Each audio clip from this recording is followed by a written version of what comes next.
everybody, and welcome back to another episode of The Male Perspective. I am your host, Lana Reid, and today, on this day, I have a gentleman with me by the name of O'Nae Chatman. He is down there in Tupelo, Mississippi, and he is a educational consultant. He's a best-selling author, a public speaker, and just doing some major things in his community that I can't wait to talk to him about. But first and foremost, because we do both have Southern background, Southern upbringing, Mr. Chatman, hello and welcome, and thank you for hanging out with me today. Listen, I'm so excited to be here and discuss the various topics that we're going to discuss. I've been looking forward to this interview all week, so let's get into it. Oh, great. I love it. Now, you have one of those stories that society likes to hear the beginning and and already judge how the ending is going to turn out. So if you could, I would really appreciate, because I like to throw some pie in people's face. Could you please tell us how you started and how you became the man that we see today? So my story is that of a lot of other people, born to 14-year-old parents that could not raise me, and so they gave me to my grandmother, which was the best thing that ever happened to me in my life. A woman of God, a preaching woman, a prophet, a woman of God that had very, very strict rules. So a very, very strict upbringing. But I tell people that that was what made me. That was what molded me into the person I am now. And so I credit her with everything I am and everything I am to be.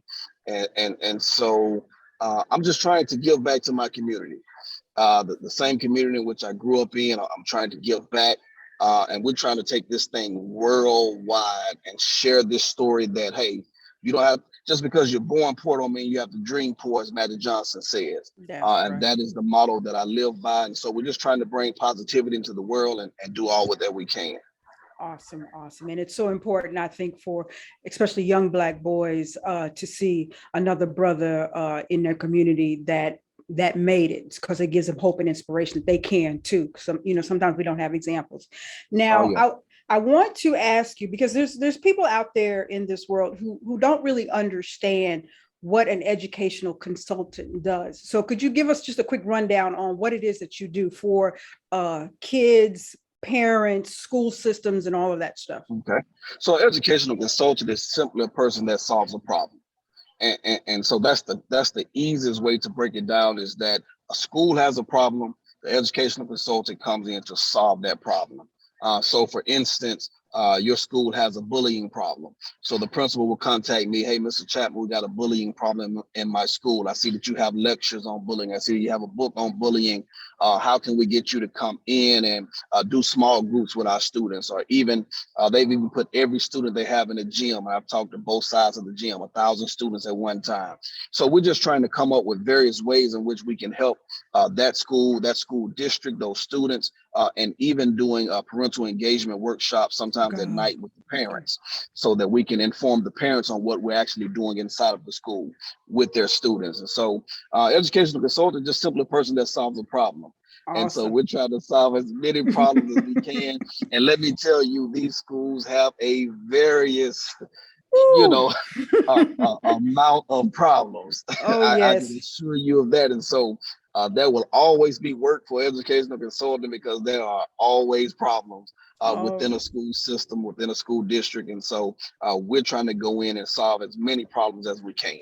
I commend you. I have about this much patience. So dealing with the kids these days, I probably catch a case real quick. So I commend you. I commend you. But talking about the educational consultant work, you have designed your own curriculum. And let me read this right. Game Changer U, social emotional learning. So describe that curriculum, how it came to be. How did that happen? And so what happened was, about 4 years ago, I sat down at the table and I began to write. Mm-hmm. And when I was done writing, I had completed 9 books. Like in maybe a 2-week span. Mm-hmm. And so I called my friend. I said, hey, man, I don't know what's happening to me, but I just can't stop writing. And he said, listen, go with it because you're doing something. You're writing for a reason. And Mm-hmm. all of those books actually became a curriculum for the area of social and emotional learning. And all that is a big word for self-awareness, social awareness, self-management, and positive decision making. Okay. Just simply a big word for those 4 particular skills. Okay. And those are the type of skills we want every student to have. We want every student to be self-aware. We want every student to have social awareness, Okay. self-management. How do you conduct yourself when you come to class? Are you able to sit in your chair? Are you able to be ready for class? Are you Mm. able to understand and comprehend? And finally, that positive decision making, which is always key for young people. We want them making positive decisions, not getting in trouble. So we're Mm. trying to reduce those referrals, those times they go to the office. We're trying to come up with solutions on ways that we can keep them from having to go to the office so much Gotcha. and staying in trouble. And so I came up with that curriculum called the Game Changer U curriculum. Awesome. Awesome. Now, is this curriculum something that transitioned because part of the work that you do, you have a school that you have just now opened in the Tupelo area, Mm-hmm, and mm-hmm. it's the Young Kings Gentlemen's School. How long has it been open? Yes, we're on our second session. August 21st will be our second session. So it is a brand new school. Okay. Okay. Good Brand start. new. Good start. Good start. So is this curriculum that you just discussed, is that something that transitioned segue into the school that you just opened? Absolutely. Okay. Absolutely. We're using those very same principles because really, I tell people this, if you're not a consultant that's going in to teach teachers how to better teach, really the only other thing a educational consultant can go in and teach is social and emotional learning skills, Okay. right? Because there's already teachers there teaching chemistry, math, science, reading. So you're not there to do that. You're there to help bridge that gap and teach those life skills that the students are missing. Okay. Or I like to say there has been a breakdown in society Mm. on these particular skills that we used to learn that my grandmother taught me. But when I go into a school, I don't see students a lot of times Mm-hmm. with those same skills or with that Mm-hmm. same skill set or what they used to call soft skills. Gotcha. And so now you don't see that as much. And so these principals really want to get on top of getting these soft skills into these students so that they can become better students. Okay. Now, these soft skills or life skills, this is what you teach at your school. So give me some examples or give me what is being taught at Young Kings Gentlemen's School. Gentleman school. So our motto is the school where every student majors in life skills. Okay. And so when you come in, I do an opening lecture and then we get right into it. So our first session, we taught boys how to iron clothes. We had ironing boards set up at the front of the room, and we turned it into a competition, made it fun. Even gave $100 for the person that won, the best ironing competition, right? What? And so, yeah, so we just turned it into something fun. They had, so much fun with it.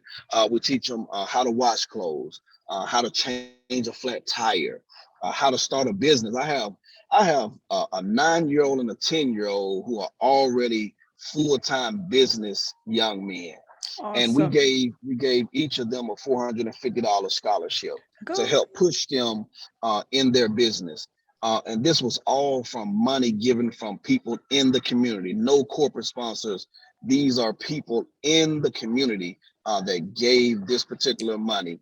Well, that was only one sponsor that would be considered corporate, company called Impool, organization called the Impool organization. But other than that, all local businesses, people from the community given to the Young Kings Gentlemen's School, and we've been able to give back with that same money. And so those are the type of skills that we're trying to teach, especially conflict resolution.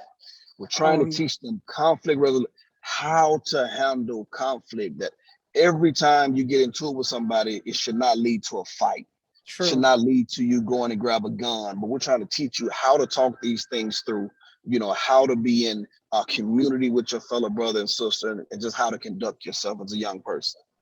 Awesome, awesome, awesome aspects. Now, I guess I want to circle back because I got some questions now.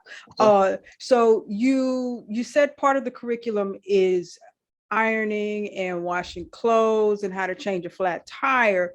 Uh, I guess I want to ask why or where is it that we, as I guess the generation, the parenting generation before, have failed? Why kids don't know these basic things now?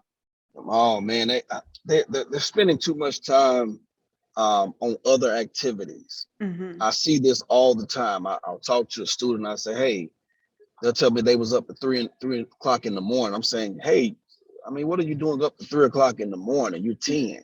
I'm Mm-hmm. playing video games. I'm doing this. I'm Wow. playing, you know, and I'm like, this is a breakdown.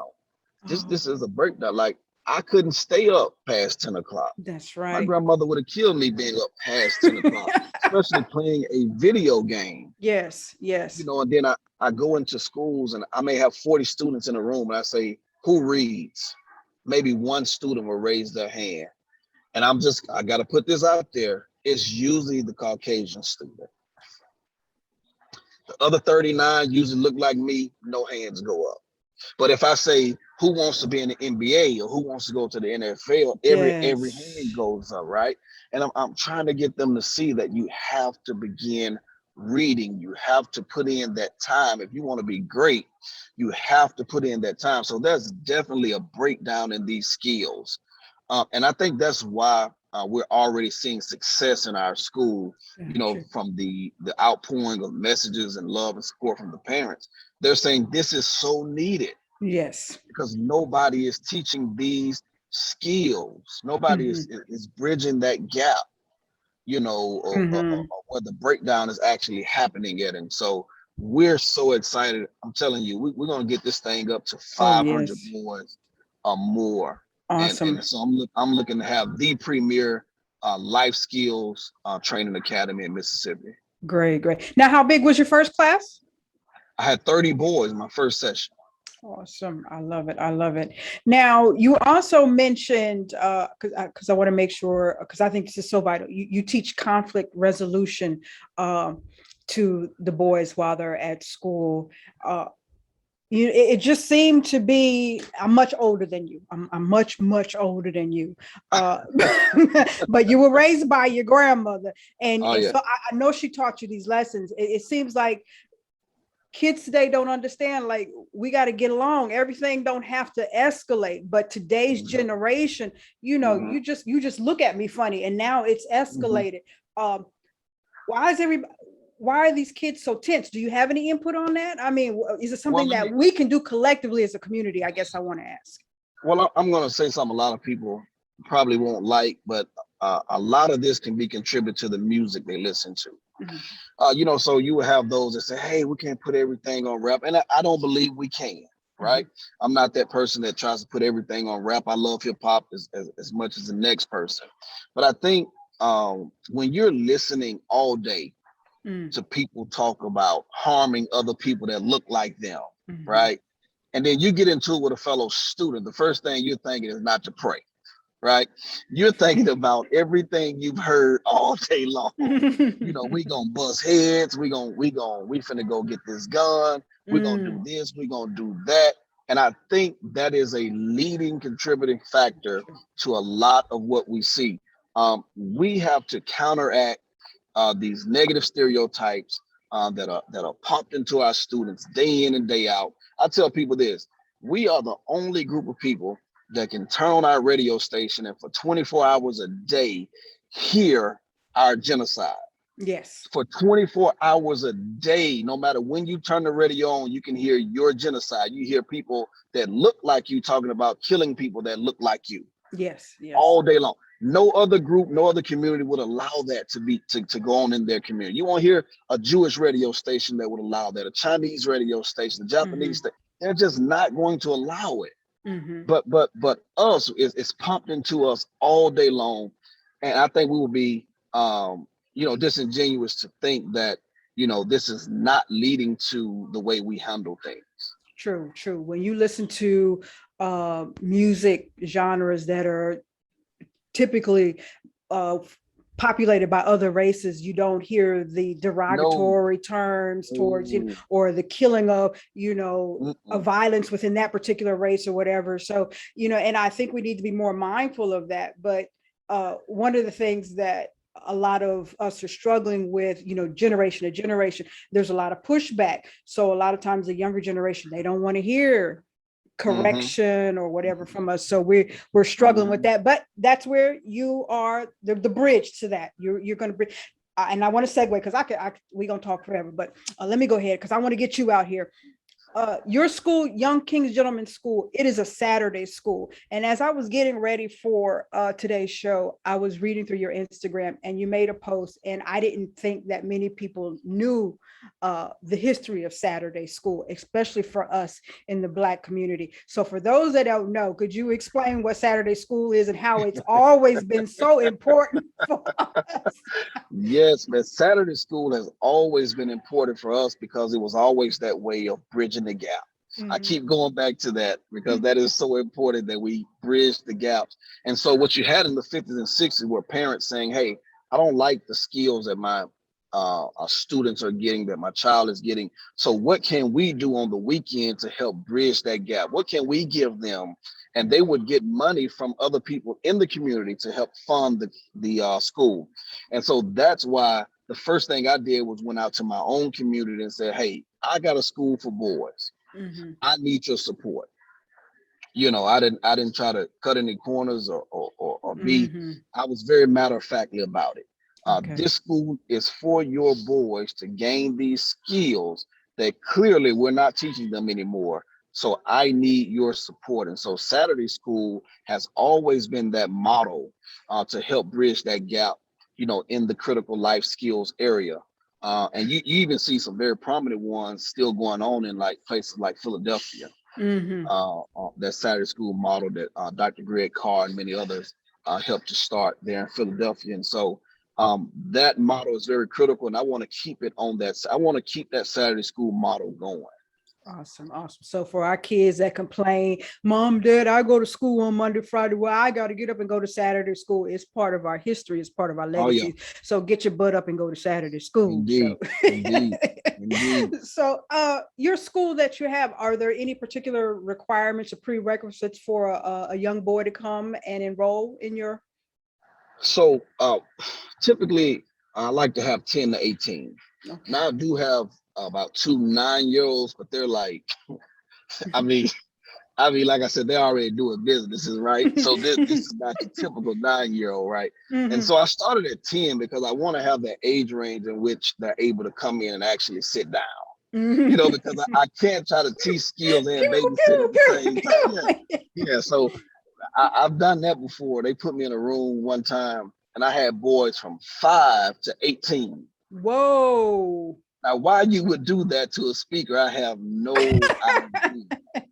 And so I had to spend 30 minutes just doing discipline before I Yes. begin to teach the lesson. And so I said, no, I can't teach and babysit. So Mm-hmm. I have to set it at an age in which they're able to come in and sit down and understand how to conduct themselves, how to act, how to look forward while presentation is Mm-hmm.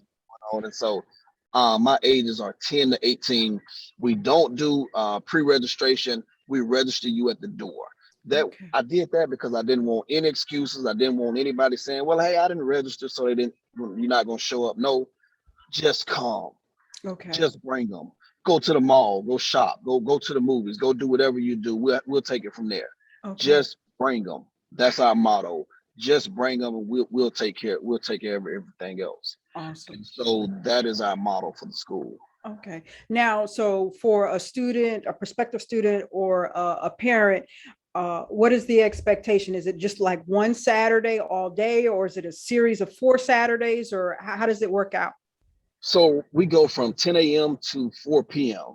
Mm-hmm. And right now, our school is slated to go about 7 to 8 times a year. Okay. We don't have the capacity yet to make this every day or every week type of school. Okay. And so we're looking at about 7 to 8 times a year, and each year closing out with an end of the year banquet. in which they can get dressed up and bring their parents. I want to see you in the blazer and the tie, and I, bring somebody in to inspire you and motivate you. And I want your parents to be there and see you get an award, and all those good things. And so that's what we have in our focus right now. Awesome. Now, you mentioned something just now that I have these continual conversations with young folks, because you mentioned the suit and tie and the importance of dress and presentation. And quite a few times I've had conversations with young folks with, the sagging pants and stuff like that. Mm-hmm. And, oh, Lana, that's that old folk stuff. And, you falling for the white man standards. We shouldn't have to, worry about that. What is your argument for why we need to be mindful of how we present ourselves in this world? Yeah, so that was the very first lesson that I taught in my opening lecture of the school. Mm-hmm. And I did a PowerPoint. I put several young men on the screen. Many were not in suits, but I said, listen, guys, even if you're not wearing a suit, because I know many of you won't, still present yourself in a positive way. Now, I'm not here trying to teach some respectability politics. I'm saying, what's wrong with you feeling good about yourself? Mm-hmm. This is not about how somebody else views you. What about your own positive self-image? Mm-hmm. That's what we're pushing, is that you're not doing this for the outside world. You're saying, I feel positive about myself. And so since I feel positive about myself, I'm going to carry myself in such a way that reflects how I feel on the inside. And so even if it's not a suit, still iron your clothes, Okay. still look presentable, right? Because, a suit is not the only thing that makes a person look nice. I'm just, even if you got on a t-shirt Mm-hmm. or something like I have on today, iron it, Mm-hmm. make it look presentable. And those are the things that we're trying to teach them, is that, hey, we're not here pushing any respectability politics, but that, we want you to have this positive self-image. How do you feel about yourself? Okay. And some things we want you to do for you, not the outside world. Do it because you want to do it. Do it because you love to do it. Do it because it makes you feel in a positive manner. Good tips. Now, listening to you talk, I'm thinking that there might be some young boys that, because the internet opens doors for us to reach people all over the world, there might be some young boys that listen to you, that hear you and say, you know what, that's what I need in my life. But he's in Tupelo and I'm all the way over here in, I don't know, Stockton, California or something like that. How can I get this in my life where I need what he's offering? How do I get this in my life? Well, I would say to begin following me, on the different social media platforms. You'll see, because I'm getting ready to put all of these trainings and teachings into courses, Okay. so that a person anywhere in the world, can get these courses. They won't be more than probably $7, right? Okay. And so I'm going to make it very affordable for every parent, for every student. And so I want you to get this information so that it can help you in your life, and so that you can get on the path of success. And so that's my promise, especially to your audience, is that soon just follow me, and then you're going to see the progression of what we're getting ready to do. And that's in the nature of putting these things into courses so that you can access them anywhere. You have them on demand, audio, video, that you can go to at any time and get these teachings. Okay. Now, also in the educational arena, a lot of it seems to be very flat to me. People, educators, people that make the policies, people that make the textbooks, don't understand the differences or that especially Black boys struggle with. Oh yeah. Oh yeah. If you could really explain to the masses why Black boys need some extra attention in the educational system, some of the things that they are struggling with, why we need to be very mindful that we need to pour into them a little bit more than maybe others might need. Oh yeah. So I just started working on this series entitled Why Black Boys Love Sports But Hate School. Mhm. And in that particular series, I lay out how in sports our young men are celebrated, right? Every time you run that touchdown, every time you score that basket, every time you run around that track, there's a certain amount of celebration that happens for you, right? Mhm. But you don't see that same celebration in the classroom. Mhm. You don't see those same things inside of the classroom. And as a result, we need more special attention because we need more culturally relevant pedagogy, right? We need more education that is directed to, they need to see um, posters on the wall of people that look like them, right? Because it's hard to be what you can't see. And Mhm. so you have to begin to see people that look like you doing great things beyond a drug dealer, Mhm. beyond just a basketball player, beyond just a rapper. We listen, all those things are good. We should do all those things. But we have to start celebrating our scientists, our scholars, those that operate in various fields and venues of life. I was at a school in Panama City, Florida, and I'm doing a lecture, room full of black boys, and a boy comes in that just made a 36 on his ACT. That's the highest score you can make. I look at every other boy in the room, and my question is, why don't y'all know him? I said, you pass him every day in the hall. You see him every day. Not once have you stopped him to have a conversation and ask him, how did you make a 36? What Mm. did you do? What is it about your study habits? What is it about the reading that you do that allows you to make a 36? But if he had been a basketball player, right, he's the big Mhm. man on campus. But the boy walking around with a 36 gets no love. Mm. And I'm saying we have to change that mentality to make it cool to be smart. It's cool to be brilliant. It's cool, to make A's and B's. Why have we shifted our community into only celebrating athletes, Gotcha. but not True. celebrating scholars? I just don't understand that. And so once again, that's another breakdown that has happened. And so, I just wanted to challenge them that day to, hey guys, you missing something. Yes. A critical piece to sit in the same room with somebody that brilliant and you don't even know his name. Thank You don't you. even take the time to get to know him. And I said, I'll tell you what's going to happen. I said, you can't take cool points to the bank. I said, when you go to the bank, they don't allow you to draw money because you're cool. Hmm. One day you're going to need a job and you're going to walk into an office and that same boy that made that 36 is going to be sitting on the other side of that table. That's right. And he's going to have to give you a job. and That's you're gonna so be true. like, I went to high school with him, but you never spoke to the boy when y'all was in high school, right? Thank And you. so, I really wanted to push that day, and I think they really got the message that day that we have to make being smart cool again. Right. So true. You So know, true.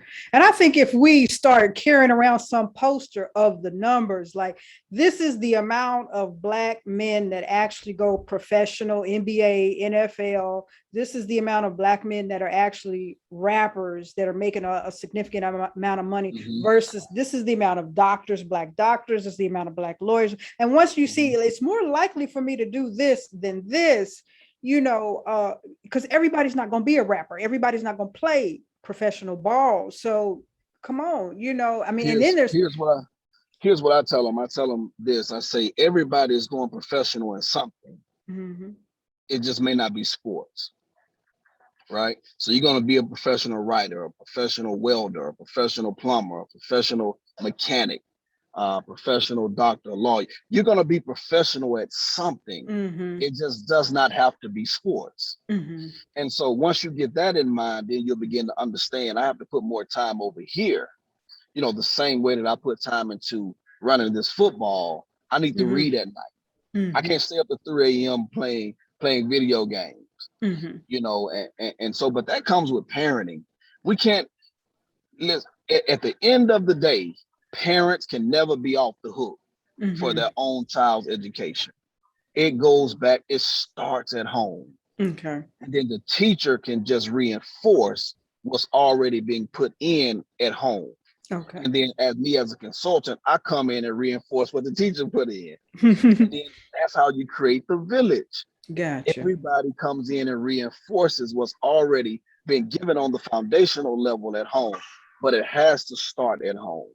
Gotcha, gotcha. Now, sometimes our kids, we have to send them to schools based on where we are geographically located.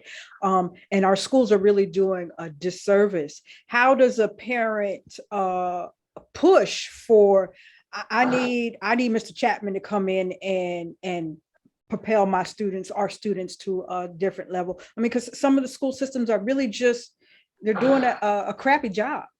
Yeah. And so I always tell parents, you don't work for the school works for you, right? School is in your community. You have access to that principal. You can set up a meeting with that principal at any time, right?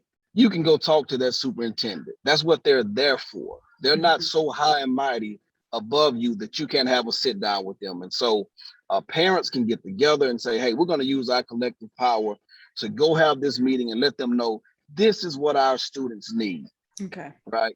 And I just believe that when you do that and when you use your power, somebody has to hear you on some level. And so we have to begin using, and that's across the board with us. We have to start using our collective power to get the things that we need. If we want our students to be taught Black history, we want our students to be taught these different, we have to speak up because other people will strip you of this power that they know you have, but they know you don't know how to use it. That's right. So we have power, we're just not organized. And so that's where the breakdown begins to happen in our organization. Gotcha. If we could just collectively come together, and I think it's all by grand design that they've got us all divisive and you over there and everything, and like I said, I'm kind of flat in between two different generations. So I've seen the shift. I'm not happy with the shift. And you're kind of like, okay, how do we get everybody back on board? So, there comes Mr. Chatman doing his thing with his school. So hopefully we can get the next generation, the younger generation, to kind of shift their mindset and change a flat tire. Do you know that was when I got my driver's permit, that was the first thing my mama taught me. She's like, honey, this is the oil. This is how you check the oil. And this is how you change the tire. And the fact that people don't know how to do that today is amazing to me. It is. They have no idea. No idea at all. Oh, goodness. I had a lot of my young boys had never ironed before. How you wearing your clothes? You just come out the washing machine and this is it? Yeah, a little bit of that and a little bit of the parents doing it for you. In many instances, but I'm saying, hey, you got to start doing these things on your own. Gotcha. This is something you can do. We're trying to give you some independence here, that this is something you can do as a young man to better yourself and to better your appearance. And so we're just letting them know that you have power. You have power. You have mind power. You can do anything to put your mind to. You just have to want to do it and want to see yourself successful in life, and you can do it. Okay. Now, you also teach financial literacy and entrepreneurship at these classes on Saturday as well? Yeah, entrepreneurship. Okay, because, I think we also have to be open to the fact that not everybody's going to go to college. Not everybody's going to, go to trades. Right. Somebody might want to open a lawn care business or or a restaurant or something like that. So what parameters of the entrepreneurship part is there in the school on Saturdays? So how we're doing it is we're trying to get a consensus of what they want to do. Okay. And once we discover what it is they want to do, then we're going to bring in the people to teach them these particular skills. Okay. And so we already have people reaching out, from banks. Hey, I want to come in and show them this, how to open a checking account or how to do this. So we have people in the community stepping up saying, hey, I love what you're doing. How can we come in and teach the stuff that we know to your boys? Okay. And so that's how we're going to integrate that. We're going to bring people in to teach them these various skills. Okay, great. Now, is this something like a young boy can go to your class on Saturday and then I want to go back, I want to come back again, or can he repeat the classes over and over? Oh yeah, oh yeah. He comes every time. He can come every time. Like the model that we're trying to create is a model in which our older boys are able to come back and then mentor the younger boys. Okay, So as you go through the classes and gain all these particular skills, we want you coming back leading the younger boys. okay, So that's your way of giving back.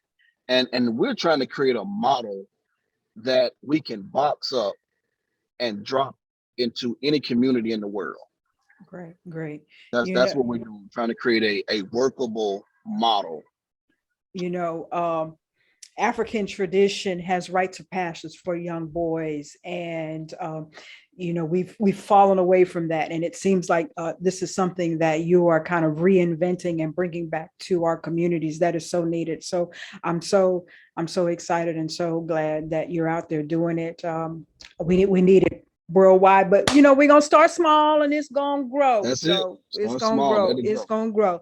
Well, Mr. Chapman, I have taken up enough of your time. I want to do my random question, and then I want to well, people can support you. First of all, before I get into my random question, how do people can donate to the school? Yes. So people can donate through Cash App, through check. So let me give that information. So my Cash App is $ Chatman 82. That's CHATMAN Chatman 82. Chatman 82 is a Okay. way that you can donate. By check, Chapman Publishing. Okay. Chapman Publishing. The address is 111 County Road 128, and that's Shannon, Mississippi 38868. Okay. That is another way that you can send a check. So that's Cash App and check. All right. All right. So we're gonna get some donations going. So let me do the random question here. Let's see what we got. Let's see what we got. Let's see what we got from Mr. Chapman here. Let's see what we got. What is your least favorite food? Least favorite. Oh, least favorite. What grandma make for you you hated to eat all the time? I would say, I'm gonna get my black card taken for this, but let me go with greens. I was never a big fan of greens. Never, never. You gonna rock the Morehouse shirt with all of its blackness and tell me you don't like no greens? Listen, I'm on everything else. I'm on the mac and cheese, the green beans, the peas, the field peas. I'm on everything else, but I just could never get into. I could never get into greens. Just Where, couldn't do where your grandma at? I need to have a conversation with her. She done it. did everything right, but that you don't like no greens with a little bit of vinegar on them and all that. Ooh, all right. Because you are doing so many wonderful things, I'm gonna give you this pass, this one pass, and this only pass. Okay. You are funny. So if somebody wants to seek you out for some consultant work or other things besides the school, please tell us how we get in touch with you for that. Okay, I'm gonna give you all my social media handles. So on Facebook, I'm OC Chatman. That's OC Chatman. On Instagram is Hope_Diller82. That's Hope_Diller82. My email is O'nae .Chatman@gmail.com. Okay. And those are the three ways that you can get in contact with me, and I'll be happy to assist you in whatever it is you're trying to do. Awesome. Awesome. Is your grandmother still with us? Yes. Oh yeah. She is. You give her a big hug for me and say, Lana says you did a good job. I'm pretty sure she's heard it over and over again, but just tell her one more time, she did a phenomenal job. I am so proud of you, the work that you are doing, the impact you're having on the next generation, because it goes forward, it pays forward. I'm so impressed. This one of mine. This is my people right here. We be doing stuff. So Man, listen, I'm gonna follow you, and we're gonna keep in touch, and yes, I have to get down to Tupelo, Mississippi now. I used to talk about it, but I've never been there. Like I was saying, I never actually met anybody from Tupelo, Mississippi. I used to say it all the time because it just rolls off the tongue so nice. Yeah. Tupelo, Mississippi. Oh, yeah. So I'm gonna have to get down there and visit the school and give you my little love token and everything like that. So okay. We'll be glad to have you. We'll see. I'll come down there quite shortly, I'm sure, to see what you're doing. So okay. Thank you so much. All righty, dear. So that is all for this week's episode of The Male Perspective. I am your host, Lana Reid, and I will see everybody next time.